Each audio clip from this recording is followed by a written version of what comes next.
যে ট্রাম্পের এই যে এই ধরনের আচরণ, এই যে অকথ্য ভাষায় গালিগালাজ, যেটা আপনি আমি মুখে আনতে পারবো না, একজন প্রেসিডেন্ট হয়ে তিনি এটা মুখে আনতেছেন, এবং ইরানের যে এই অনমনীয় মনোভাব, আসলে ট্রাম্পের কি আসলে মানসিক সমস্যা হয়ে দেখা দিয়েছে কিনা, যে তিনি পরাজয় নিশ্চিত জানতে পেরে কি তিনি এই ধরনের উদ্ভট আচরণ করতেছেন কিনা? আমি আতঙ্কিত না হলেও একটু আশঙ্কা তো আমাদের সবার মধ্যে আছে যে আর কিছুক্ষণের মধ্যে, আসলে আমি যতদূর জানি যে ডোনাল্ড ট্রাম্প সোমবার রাত ৮টার সময় যে সময়সীমা ছিল সেটাকে উনি আরো ২৪ ঘন্টা বাড়িয়েছেন। অর্থাৎ মঙ্গলবার পূর্বাঞ্চল সময় যুক্তরাষ্ট্রের ৮টার সময়, রাত ৮টার সময় উনি এটাকে বলছেন যে এটা নাকি উনার শেষ সময়সীমা বা ও, এটার সময়সীমা ২৪ ঘন্টা বাড়িয়েছেন তিনি। ২৪ ঘন্টা বাড়িয়েছেন। হ্যাঁ, এর আগে তো উনি ২ দিন বলেছিলেন, সেটাকে বাড়িয়েছিলেন ১০ দিন। ১০ দিন করে ৬ই এপ্রিল হওয়ার কথা। ৬ই এপ্রিলে শেষ হয়ে যাওয়ার কথা। আজকে ৬ই এপ্রিল, তারপরেও আপনার না হয়ে এখন উনি আরো একদিন বাড়িয়েছেন। মঙ্গলবার নিউ ইয়র্ক টাইম ধরতে পারেন, ওয়াশিংটন টাইম, যেটা হবে রাত ৮টায়।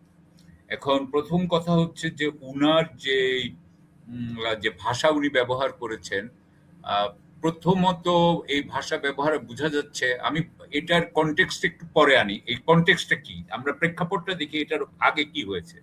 প্রথম কথা হচ্ছে যে ৩ সপ্তাহ ধরে যুক্তরাষ্ট্র এবং ইসরায়েল চরমভাবে বোমা বর্ষণ করে, বিমান থেকে বোমা বর্ষণ করে আপনার ইরানের উপরে, এবং তারা বলে যে তারা ইরানের আপনার ক্ষেপণাস্ত্র সক্ষমতা, ড্রোন সক্ষমতা প্রায় ৯০% ধ্বংস করে ফেলছে, এটা তারা বলছিল। কিন্তু এবং বলার পরে আমি যতদূর জানি সামরিক বিশেষজ্ঞরা যেটা বলছেন সেটা হচ্ছে যে ৩ সপ্তাহ, সাধারণত ৩ সপ্তাহ টার্গেট যে লিস্ট থাকে, এই টার্গেট লিস্ট ৩ সপ্তাহে শেষ হয়ে যায়। সাধারণত টার্গেট লিস্ট যেটা থাকে সেটা ৩ সপ্তাহে তারা শেষ করে ফেলে।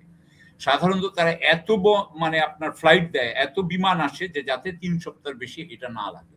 অর্থাৎ তাদের যে টার্গেট লিস্ট ছিল এটা কিন্তু ইতিমধ্যেই এটা বোমা বর্ষণ এখানে হয়ে গেছে। এখন আপনি যেটা করবেন সেটা হচ্ছে আপনি দ্বিতীয়বার আবার বোমা বর্ষণ করতে পারেন। দ্বিতীয়বার বোমা বর্ষণ করে আপনি কিন্তু সামরিক সুবিধা কিন্তু খুব একটা বেশি পাবেন না। এই যখন অবস্থা, তখনও কিন্তু ওরা যখন বলল ৯০% ক্ষেপণাস্ত্র ধ্বংস হয়ে গেছে, ড্রোন ধ্বংস হয়ে গেছে, তখনও দেখা গেল যে ইরান কিন্তু আগের মতোই বা তার থেকেও আরেকটু বেশি তারা কিন্তু ক্ষেপণাস্ত্র আক্রমণ করতে সক্ষম এবং ড্রোনের দ্বারা আক্রমণ করতে তারা সক্ষম। এই যে তাদের সক্ষমতা, এটা কিন্তু আমেরিকার প্রেসিডেন্ট, আমেরিকার প্রতিরক্ষা মন্ত্রী যেই আপনার দাবি করছেন সেই দাবির সাথে কিন্তু এটা খাটছে না।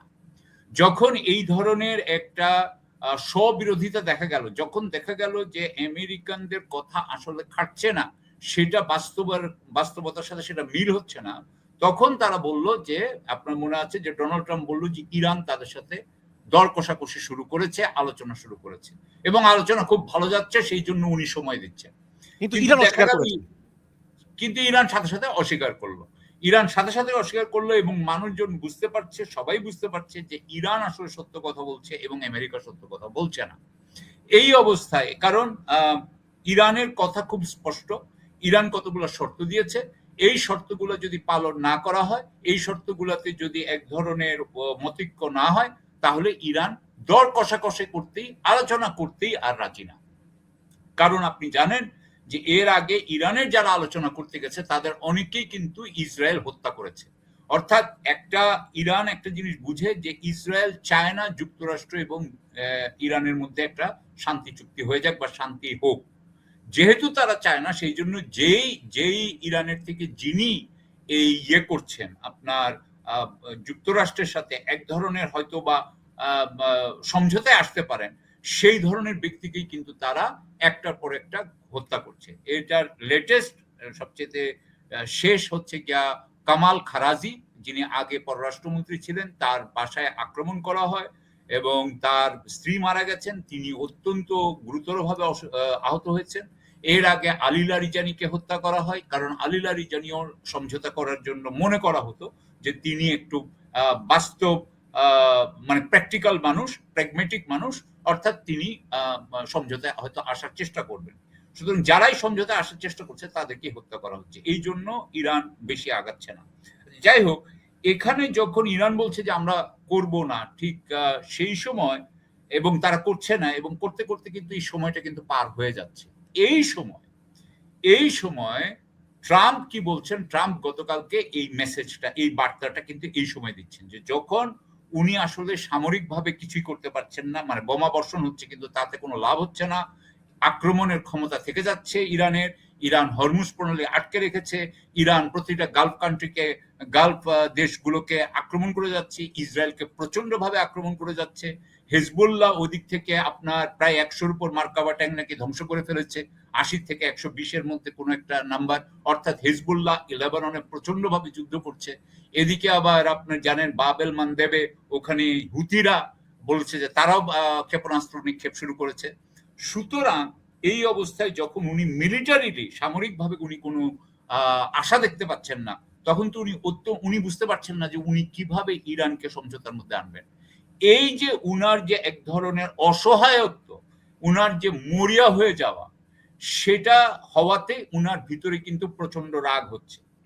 এখন হয় কি যে যখন মানুষ, উনার বয়স কিন্তু 79-80-র মতো, আমরা এখন দেখতেছি যে বুড়া বয়সে মানুষের যেটা একটা প্রবলেম হয়, তারা কিন্তু বাচ্চাদের মতো হয়ে যায় অনেকটা। সেটা হচ্ছে কি যে কথাগুলা তাদের আসলে, আমরা যে কথাগুলা নিজেদের মধ্যে গোপন রাখি, সেই কথাগুলোও কিন্তু তারা বলে ফেলে। হ্যাঁ, বাচ্চারাও কিন্তু দেখবেন যে অনেক বেশি শেয়ার করে। হ্যাঁ, এইটা হয়েছে, আমার আম্মা কিন্তু এটা করছে, আপনাকে কিন্তু হয়তো আপনি গেলেন কারো বাসায়, ছোট 8-10 বছরের বাচ্চা তার মায়ের সম্পর্কে ব্যক্তিগত মানে ঘটনা আপনাকে বলতেছে, বা বাবার সম্পর্কে আপনাকে বলতেছে। এই যে জিনিসগুলা এইরকম ভাবে ট্রাম্পের যেটা হচ্ছে যে ট্রাম্প এত মরিয়া, এত অসহায় যে সেটার থেকেই তিনি কিন্তু ওই গালাগালি পর্যায়ে ওটা নিয়ে গেছেন, এবং উনি ওই গালাগালি ওই অত্যন্ত খারাপ ভাষায় তিনি যেভাবে করেছেন, এবং আল্লাহর নামও আবার ব্যবহার করছেন। আপনি দেখেন লাস্টে কিন্তু আবার আল্লাহর নামও ব্যবহার করছেন, এবং আল্লাহর ব্যাপারে কিন্তু উনি কোনো বলেন নাই, উনি কিন্তু কোনো খারাপ মন্তব্য করেন নাই আল্লাহ, আলহামদুলিল্লাহ সেই হিসাবে। যাই হোক, তো এই হচ্ছে গিয়ে যে আমি মনে করি যে উনার যে বার্তাটা দেওয়া হচ্ছে, সেটা হচ্ছে উনার অসহায়ত্বের বহিঃপ্রকাশ, উনার মরিয়াত্বের বহিঃপ্রকাশ, এটা কোনো শক্তিশালীর বহিঃপ্রকাশ না। এখানে একটা ছোট্ট কথা বলি, এখানে এটা হচ্ছে যে আপনার 1905 সালের দিকে, 1904-এর দিকে, 1904-এ আমেরিকার একজন রাষ্ট্রপতি ছিলেন, তার নাম ছিল হচ্ছে আপনার ট্রুম্যান না, ওই ছিল থিওডোর রুজভেল্ট, টেডি রুজভেল্ট বলা হইতো। তো থিওডোর রুজভেল্ট, উনার একটা কথা ছিল, উনার সময় কিন্তু উনি কিন্তু অনেকগুলো দেশ দক্ষিণ আমেরিকায় জয় করছিলেন। তো সেখানে একটা কথা ছিল যে আমেরিকা সম্পর্কে উনি বলতেছিলেন যে আমেরিকার যিনি রাষ্ট্রপতি, তিনি খুব একটা বড় লাঠি বহন করবেন আর খুব সফটলি কথা বলবেন, অর্থাৎ উনার বড় লাঠি দেখে মানুষ বুঝবে, এবং সফট যেহেতু উনি কথা বলবেন, উনি কিন্তু একটু মিষ্টি ভাষায় কথা বলবেন, একটু নরম ভাষায় কথা বলবেন। এই নরম ভাষায় কথা বললে কি হবে, উনার সফট পাওয়ারটা থাকবে, উনি কিন্তু পপুলারিটিটা যাবে না, আর উনার ওই নরম কথা হইলেও উনার ওই লাঠিটা দেখে মানুষ বুঝবে যে উনি কিন্তু আসলে পিটাইতে পারবেন, সেজন্য মানুষ যাতে এটা শুনে। এখন এক সময় কিন্তু এই আমেরিকার লাঠি, অর্থাৎ আমেরিকার যে মিলিটারি, এটাকে দেখে মানুষ কিন্তু অনেক কিছু মেনে নিত। এই কিছুদিন আগেও কিন্তু আপনি জানেন ট্যারিফের সময় কিন্তু আমরা সব পৃথিবীর সব দেশ মেনে নিয়েছে, কিন্তু পৃথিবীতে 3টা দেশ অথবা 4টা দেশ আছে যারা তাদের সার্বভৌমত্বের ব্যাপারে কোনো কম্প্রোমাইজে যেতে চায় না। তারা হচ্ছে রাশিয়া, তারা হচ্ছে চীন, এবং তারা হচ্ছে ইরান এবং উত্তর কোরিয়া। আমি এই 4টা দেশকে বলছি।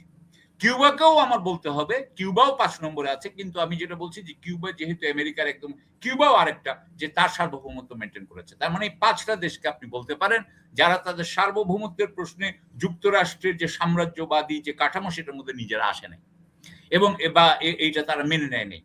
এবং এই জন্য আমি বলছি যে উনি ইরানের সাথে যে যুদ্ধটা করতে, যে এমন ভাবে একটা চাপে পড়ে গেছেন যে উনি এখান থেকে বের হওয়ার কোনো উপায় পাচ্ছেন না।